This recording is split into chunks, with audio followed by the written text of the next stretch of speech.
Hey guys, welcome back to the channel. Before we go on, do not forget to like, share, subscribe, and hit that notification button so you can be notified every time I post a new video. Today, I'll be giving you a review on the Gnarbox 2.0 solid state drive. First of all, before we continue going on with the video, Gnarbox is not paying me in any shape, way, or form for this video. This video is my own words, my own opinions, and my own experiences with the Gnarbox. Gnarbox is a solid state drive that is built with an SD slot, 2 USB-C ports, and has a mobile app that's available through iOS and Android. It comes in 3 different memory capabilities: 256 gigabytes, 512 gigabytes, or 1 terabyte, and the price range is about $4.99 to about $8.99.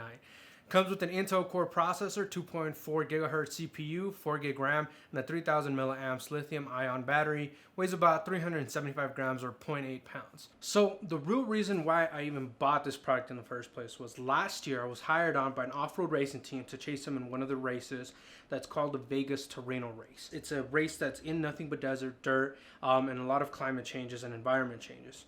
It being my first time, I did not realize how much work and how much stuff I needed to carry with me in order to complete the job. Now, luckily, when I was down there, I met my buddy Joe, and we kind of just started talking shop. He had a camera, I had a camera, started talking shop. He let me borrow one of his lights for a little shoot that I was doing out there. Super amazing guy.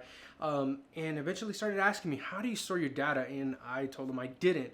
I would really, honestly, being the first time, I was just running with the SD cards. I pull them out. If they were full, I stopped using them, which was really a bad idea. And like many of you are going to say, Edgar, you should have never done that. That's scary. And it is, you guys. It really is.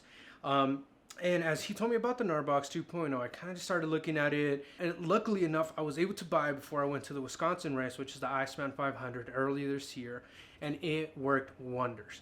The Gnarbox itself can hold a lot of environments, taking it from sub-zero temperatures to using it in other races where it's really extremely hot, 100 degrees, and it's still being able to perform amazed me. But the startup time can be a little bit longer than typical anything else, right? The startup time for it can be anywhere from 15 to 30 seconds. Now, is it a bad thing? Maybe it is for some of you, maybe it isn't. Was it really for me? Yes and no. There has been times where I wanted to back up data really quick and I couldn't because I'm waiting for the Gnarbox to start up. Or if you were to switch it from reading the SD card to plug it into your computer, it has to switch through the program or whatever it may be, but it needs to make a switch, and sometimes that takes a little bit longer, probably minute and a half, 2 minutes sometimes, which can be annoying for some people. The Gnarbox 2.0 has an SD card slot in it, so I can just stick my SD card. It's going to ask me if I want to transfer it, and you simply just transfer it. The really cool thing about that is it doesn't cut the information into the Gnarbox. It literally just copies it. So if you still have a malfunction with the Gnarbox or whatever, your information is still on the SD card. And when you plug it back into your camera, you can still see all that great footage or photos that you've taken. And you can format that SD card on the camera versus formatting it somewhere else. The second thing for me, you guys, is that the Gnarbox does not auto shut off. So what that means is that if you don't physically turn it off by holding the button down, then it's going to stay on continuously. A, it does get hot, and B, the battery drains, so next time you pull it out, it may be dead. And this already happened to me once because I simply assumed that the Gnarbox would shut off as soon as it was inactive, but that is not the case at all. Secondly, the battery does drain quite fast. Now, it's not saying that that's a bad thing, but I'm saying that it does drain. In the time that I turned it on from the start of this video to now, which was at 100%, it is now at 88%. We've only been shooting for approximately 15 minutes. So you guys, that's pretty quick for being it. But once again, if you just shut it off, it cancels all that stuff out. Let's move on to the app. One of the great things with the app is that you're able to connect directly to the Gnarbox and see all of your files that you've backed up into the Gnarbox. Meaning you can see the photos, you can see the metadata, you can see the videos. And one of the great things with it is that you can actually start to organize all of your files. So for example, when I go into Mexico and I travel back to Reno, it takes about 12 hours. So in that time, I can actually be on my phone, organizing all of my files so I don't waste all that time when I come back, and then I just plug it into my computer and everything's set to go. So in this test, what we're gonna do, we're gonna take an SD card, regular SD card, just stick it into the Gnarbox and back up the information. So for the purpose of this test, we have 8 gigs of information that we're gonna transfer into the Gnarbox from the SD card.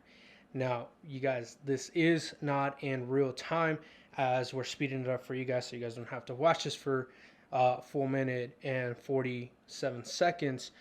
But for you guys to understand is I've done this before where I've used 64 gigs, and typically what I do at the end of a shooting day is if I'm having lunch, if I'm taking a break, or if I'm driving somewhere, I stick the SD card, back it up, let it do its thing. Usually by the time I'm either done eating or have arrived to my next location, this whole thing is over and done with. It's backed up. One of the great things about the Gnarbox is that it verifies all the information when it's backed up, so that's why it takes a little bit more time. Like I've said before, not necessarily a pro or con, but if you're using it at the end of the day, stick it in, back it up, and then just let it do its thing. As you guys can see, a minute and 47 seconds total.